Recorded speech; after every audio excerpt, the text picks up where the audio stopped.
Hi, everybody. My name is Chuck Warner. I'm here with my friend and colleague Dana Abbott as we continue our effort to seek unsaid wisdom in our commitment to preserving the astuteness of acclaimed swim coaches. We want to give these folks an opportunity to share precious observations that are only gained from a long perspective from coaching and observing the sport. Today, we are going to speak with Coach Don Gambril, who has coached at the crossroads of some of swimming history's greatest moments that he encountered while serving on 5 consecutive Olympic staffs from 1968 through 1984. Coach Gambril was named head coach of the 1984 USA men and women's Olympic team that competed in Los Angeles, the last time the city played host to the Games. Coach Gambril recently celebrated his 92nd birthday. He was born on January 2nd, 1934, in Altamont, Kansas, a small town that in a recent census tabulated 1,061 residents. He moved to El Sereno, California, attended El Sereno's Woodrow Wilson High School, where he was on the swim team and played football, starting as a center by his senior year. At East Los Angeles Community College, he specialized in distance swimming, making the junior college All-American team in the mile. He enlisted in the Navy before graduating from college, serving in 1956 and 1957. Don notably floated in on his ship into watching the dominance of Australia at the 1956 Melbourne Games when his ship was serendipitously docked there during the Olympics. Upon his return to the United States, he completed his studies at California State University, Los Angeles, where he also played center and linebacker on their football team for a year. Coach Gambril is coached at every level: club at Rosemead and City of Commerce and Phillips 66 in Long Beach. He coached Rosemead High School, where he was also an assistant football coach. And he coached 2 years at Pasadena City College, a junior college. At the university level, Long Beach State University 1968 to 71, Harvard 1971 to 72, and he coached at Alabama, where he was the head coach for 17 years, beginning in 1973. In 1983, the International Swimming Hall of Fame inducted him into their organization, as well as the year when he also won the USA Swimming Award. He's also been inducted into the American Swimming Coaches Association Hall of Fame and been the Southeast Conference Coach of the Year 4 times. In 1964, Coach Gambril helped 3 girls make the USA Olympic team.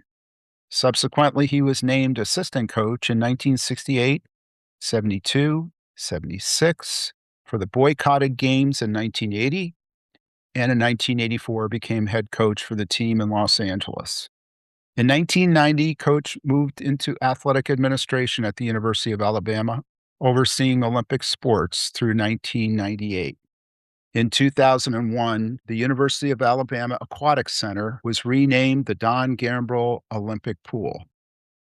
Our technical associate today is a former swimmer of Coach Gambril's, world record-setting swimmer and Hall of Fame coach himself, Johnny Skinner. It's great to see you today, Coach Gambril. To see you guys today. But we just wanted to have a chat about your life in swimming. Sound okay? All I can remember. Yeah. Happy birthday, by the way. 1, 2, 3, 4. Yeah. 92, January 2nd, right? Yeah. You know, you're the youngest coach we've had on this series. Dick Hanula was the first, and he's 97 years old. And he wanted to say hello. I'll share a quick funny anecdote with you guys. Please. The last fall in October, I took Coach to the Texas dual meet. And so we get in there and, we walk around the deck and talk to Bob and Caro Capitani, and a couple of coaches that know him. And then we go to the Alabama guys, and we go to the bleachers, and the bleachers are set up on the side of the pool, and you got half of it for Alabama, half of it for Texas. And I looked up, and the Alabama section was pretty crowded, and I didn't want to have to get Coach to kind of figure out how to get up there and find a spot. And You know, you have to sit up a little high because the kids stand in front of you if you want to watch the meet. And the Texas section was wide open. So I took him up to like the third level of the Texas section. We sat down and we went there a couple minutes, and one of the ushers came up because we were wearing Alabama stuff, right? And he beckons me down. He goes, "You can't sit in this section. It's the Texas section." And I walked him over a couple paces and I said, "You see that name on the wall over there?" And the guy goes, "Yeah, the Don Gambril aquatic set." I said, "That's Don."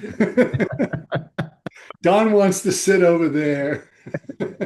I hope that cleared it up. It did. Thankfully, it cleared it up. It's a heck of an ID tag. Coach, let's go back to Altamont, Kansas. Little town I see the other day, it's now got a census of 1,061. So you cleared the 1,000 mark for your hometown. As a young man, you were an organizer and a leader, it seemed like right off the bat, right? Of backyard football games and that sort of thing. Did you Well, I ever really think didn't back do a to, lot of that. We left there when I was about 8 or 9 years old. and what brought you to California? My grandparents, I lived with my grandparents, and they went out to California. They had a couple of their children. They had 5 children, and a couple of them had moved to California. So they went out, and my granddad had a job at the shipyard during the war. And those were not easy times, right? I had a paper route and a bicycle, so. Do you ever think back to those backyard football games and your start in leadership and organizing people? Well, I had a team, a neighborhood football team, and we played on sandlots and things, and just a group of other friends of mine. We had a little team. We used to play games on Saturday. We'd have games, and I don't know what else to say. You were a center on your high school football team. Center and linebacker Yeah. most of the time, and in junior college, I played two platoon, and I was linebacker in junior college. But then you got interested in hunting for abalone and scuba diving, right? And that kind of Yes, got you yes, in the sir. water. Yes, sir. And abalone was good. I used to trade it for gasoline.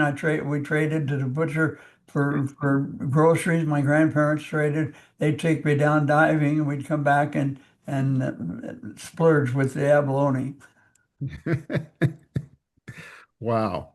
And you eventually became All-American as a distance swimmer on your junior college team, right? What were you just willing to get in there and last for a long period of time and go and go and go?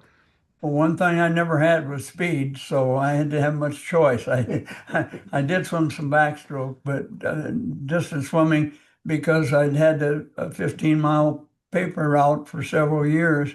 Once I learned to swim, why I had I had good background physically, and so that's what it was.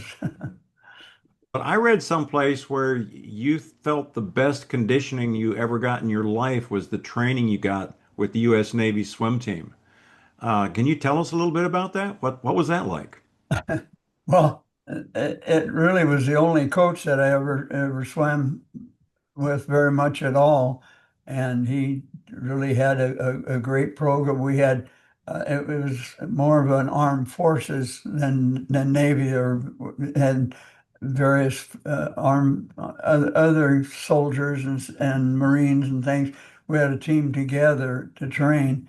So it's really the only coaching that I ever had was while I was in the Navy, and it really helped a lot because it was organization and training.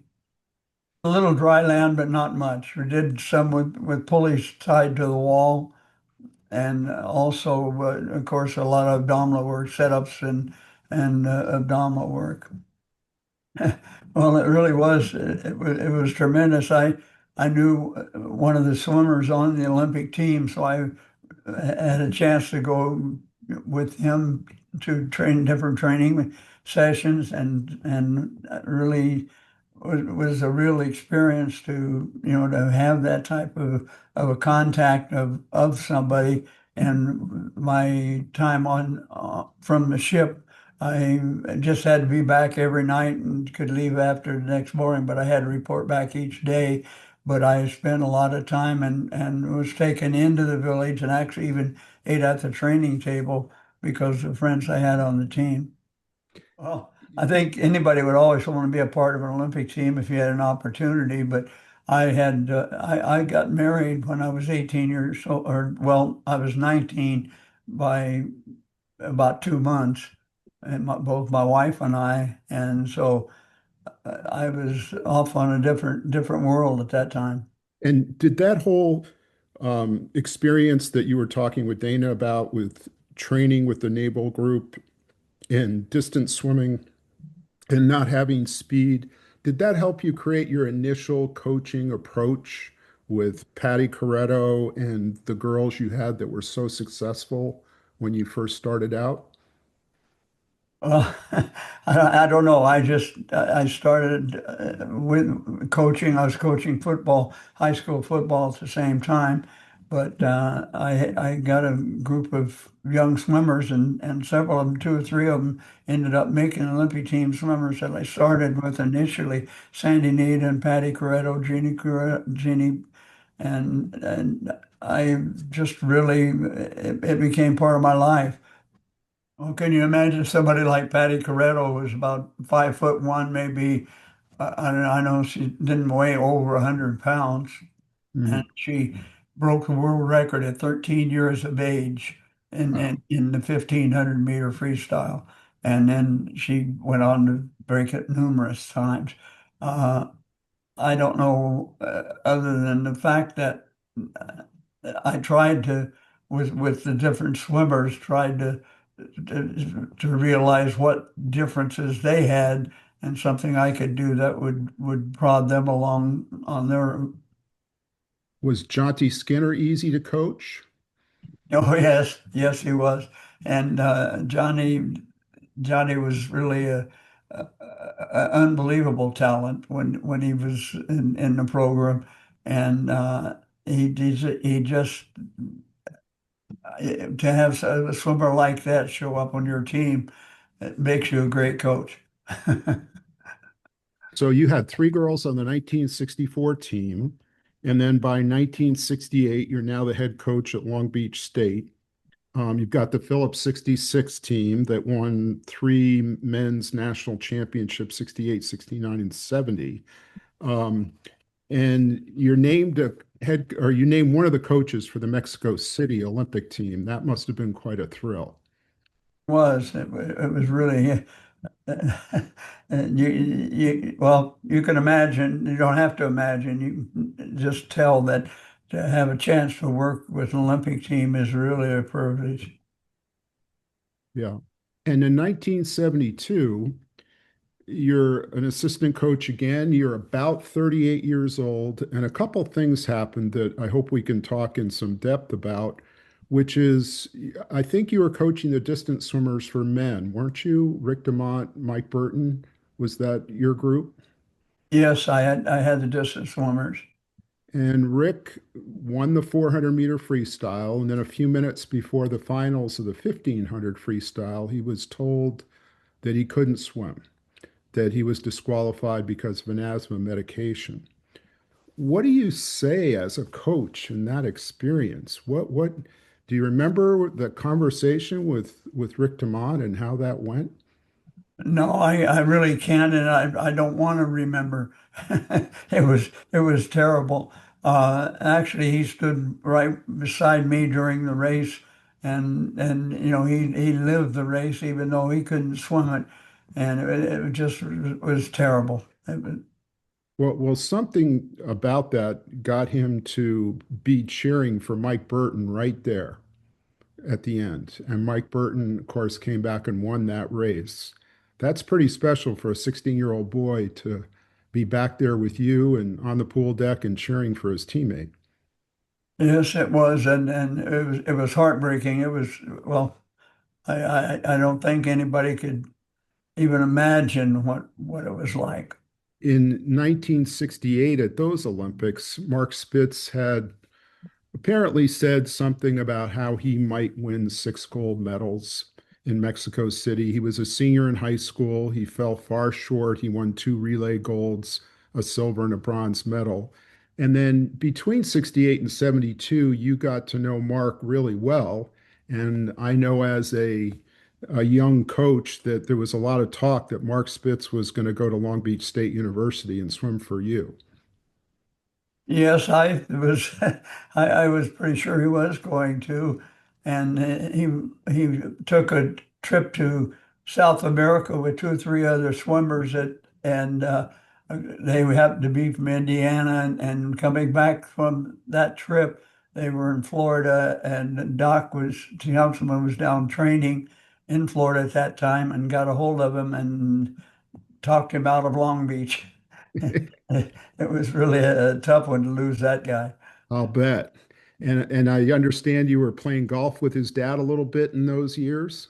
I went up there and did it and visited the family and did whatever you could do to recruit. Well, that's one of the great recruits of all time. And Mark, of course, has this spectacular Olympics in 1972. Peter Dalen's the head coach. George Haynes and you are assistant coaches. Sherm Shavor is the head coach for women, who is also Mark's club coach at the time. And what was on the high end? What was that like, just being a part of 7 gold medals, 7 world records in Munich, the greatest Olympic swimming performance ever to that point? Well, you, I don't know if anybody could imagine what it was like, but it certainly was something that the whole team thrived on. It was not only what he was accomplishing, but the whole team enjoyed it and felt that they were a part of it as well. And of course, Mark has a unique personality, as we all do. But I remember him saying that his greatest satisfaction was at the end of this, when he won the 7th gold medal. The team picked him up and carried him around the pool, and that They was did. special. Yes, sir. That was that. The whole team was so excited. How could they not be? And in your coaching, what do you do? Do you just stay out of the way when somebody's on a roll like that and doing so well? Or do you have a tip about starting better or turning better or anything strategically? What do you do? I really don't recall doing anything except just be there for whatever he wanted. Yeah. And now we get to the end of 72, the Olympics, and there is this terrorist attack with 11 members of the Israel Olympic team that were taken hostage and killed by a Palestinian militant group. And the only reason I bring this up is just you're a 38-year-old coach. How do you and Coach Daland and Haynes, how do you deal with that kind of situation? You know, I don't even choose to remember what it was. It was just terrible. Fortunately, it was at the very end of the swimming, and so we were able to keep the team together. And Mark was taken and went and left for home. He didn't stay with the team, and but it was you can't even imagine what it was like. Yeah. And what a shame for Mark not to be able to be the king of Munich for a week or two, but have to be Yeah, taken that's away. right. Yeah. Well, 1976, you're on the Olympic coaching staff again for Montreal. Doc Councilman, head coach for men, George Haynes, assistant. Um, you know, I asked Skip Kinney years ago, one of your great assistant coaches, how did Gambril and Haynes keep ending up on Olympic staff after Olympic staff after Olympic staff? It seemed like you two were time after time. And I remember distinctly what Skip said. He said they never screwed up. They always did a great job. And and so you are part of the greatest men's Olympic team in history, 12 or 13 gold medals, 27 of possible 39 medals, sweeps 1, 2, 3 in the 200 free, 200 back, 100 butterfly, and 200 butterfly. You've got 27 men to coach, but there's only three of you. And you coach the distance swimmers and the sprinters, right? You had Brian Goodell and Bobby Hackett and those guys, but you also had Jack Babashoff and the guys that were in the short events. How do you organize that? Did you have the distance swimmers warm up while you work with the sprinters, or how did you manage that? Well, you have that type of management with your team all the time.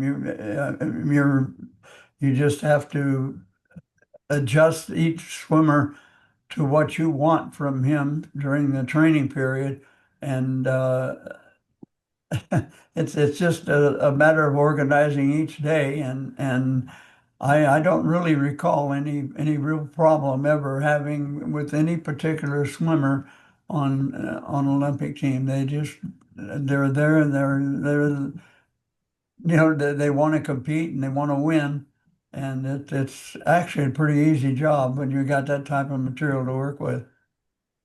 Well, you have all types of individuals on the Olympic team, and they have to adjust to each other as well as being going to the biggest meet of their life. I think Doc organized that one himself. That was really a goal that you could certainly get people to work towards. And Doc Dr. Lee, he gave each of us a certain amount of swimmers that we were working with, and then he oversaw the whole program. And he took the breaststrokers, which was the greatest danger probably for not Exactly, exactly. He took that himself. Yep. And you had, of course, the great mile race, which the book Four Champions, One Gold Medal, which I think Johnny reminded you about that I wrote, has your logbook from the 1976 Olympics in it of what those guys did every day. And that was a great treat to have that. And George Haynes put in the middle distance logbook with Tim Shaw. So we have preserved that, which is wonderful. So 1980, there's the boycott. Then you're named the head coach for the 1984 Olympic team. And this is going to be men and women combined, which I think was the first time, at least the first time that I can remember. And you had an unusually large coaching staff because we hosted the Olympics. Peter Dalen was the aquatics director. You had George Haynes, Mark Schubert, Randy Reese, Richard Quick, Skip Kenny, Ray Buzzard, Ron Ballatori, Frank Keefe, Charlie Hodson, as well as a superstar management staff of Doug Ingram, Bev Montrella, Penny Taylor for your team. How in the heck do you take control of all these different strong personalities, or is it what you said earlier that they just are willing to do whatever it takes to make things work? I don't know, to tell you the truth. I look back now, and when you mentioned that to me, I sat here and say, oh, wow.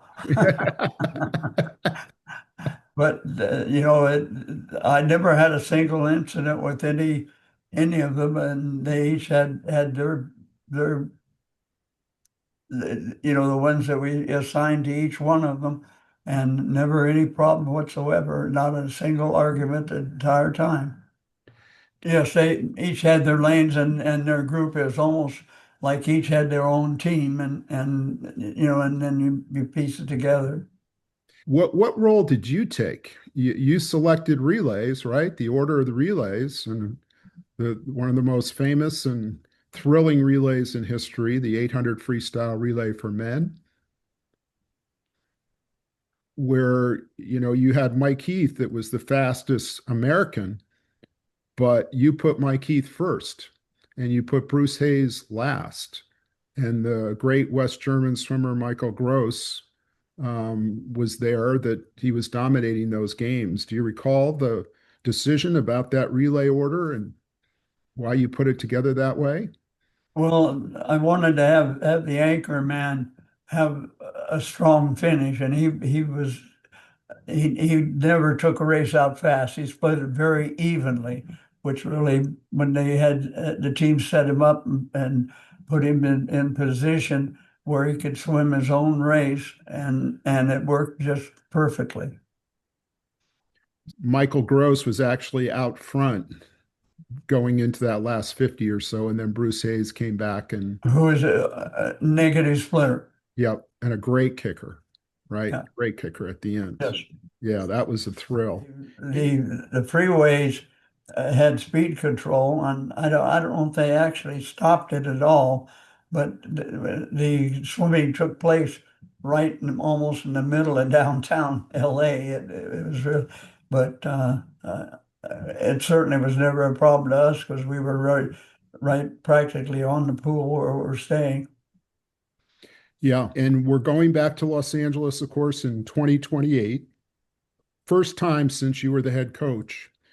And Peter Dalen had said after the Olympics in 1984 that he felt like that was the most patriotic experience I think that he had had in swimming was your team in 1984. Any message or anything to say to the 2028 group and what they're headed for? No, I really I agree with Peter. It was certainly the greatest experience of either one of our lives in our swimming. And that will be the same for the team that's going now. It's going to be a tremendous experience and something that they would need to work with together and rely upon each other to not only in the water but out. When you say rely on each other in the water and out, can you expand on that a little bit? Um, what do you mean? Do you mean just supporting each other when things aren't going right? I I don't know if I can explain it or not. It's just something that swimmers are in the water. You don't have much time to talk to each other or anything during a workout. There's very little conversation going on, but certainly the rest of the day is very important as well as what's in the pool because you're sharing the greatest experience of your life with the greatest competition you'll ever meet, and it's something that again the team has to become a team. Do you find that the best Olympic teams tend to have great leadership amongst the swimmers themselves? Or is it anything that a coach can do? Or is there much a coach can do? Well, again, these swimmers have competed against each other for their whole career, so they have a certain relationship at that point. And when they get together with the Olympic team, and strangely enough, of the five Olympic teams that I coach with, we never had an incident of a flare up in any way between any swimmer. I remember Tim Shaw saying after the 1976 Olympic trials that they had been beating each other's brains out for 4 years and now they were brothers in arms overnight. True said. Yeah. Mentors. If we can talk about mentors a little bit before we go, like that guy you have sitting with you there. You know, the Gambril Mafia is something that is a term that was thrown around for a long time. Um, Even Eddie Reese, when he was a young coach at Auburn, you were his go-to guy to wait and ask questions. But you've had this incredible coaching tree of Skip Kenny, Ron Ballatori, Dennis Pursley, all on Olympic staffs. Johnny Skinner still going strong with a brilliant mind. He's amazing. Jay Fitzgerald, Steve Baritzi is an old friend of ours. Casey Converse, a dear, dear friend, and many more. When you look back, have you thought about how these guys all came along as coaches? And was it something you saw in them that you thought this would be helpful to them? Or how do you explain this, Coach? And I've listened to those guys, and I just can't believe that I had the fortune to be able to work with all of them. It was just amazing, and I don't know what to say. I just had a lot of talent that I claim credit for, I think. A lot of talented assistant coaches. Yes, that's what I mean. I'd say I had a lot of talent there, and I claim credit for their efforts. Coach, this has been wonderful. Is there anything else that we've missed that you'd like to share today? No, I've enjoyed talking to you, and it brings back lots of great memories. I did that for a long time, and learned to live without it. Unfortunately, I had a sympathetic wife. She put up with me. We now have the Don Gambril Olympic pool at Alabama, and you're going to be a part of American history swimming forever. And so we hope we can share this with others and just continue your legacy going forward. Well, thanks a lot. I appreciate anything you can do with swimming. Great. Thank you, Coach. Thank you, Jonty. Great to see you guys today.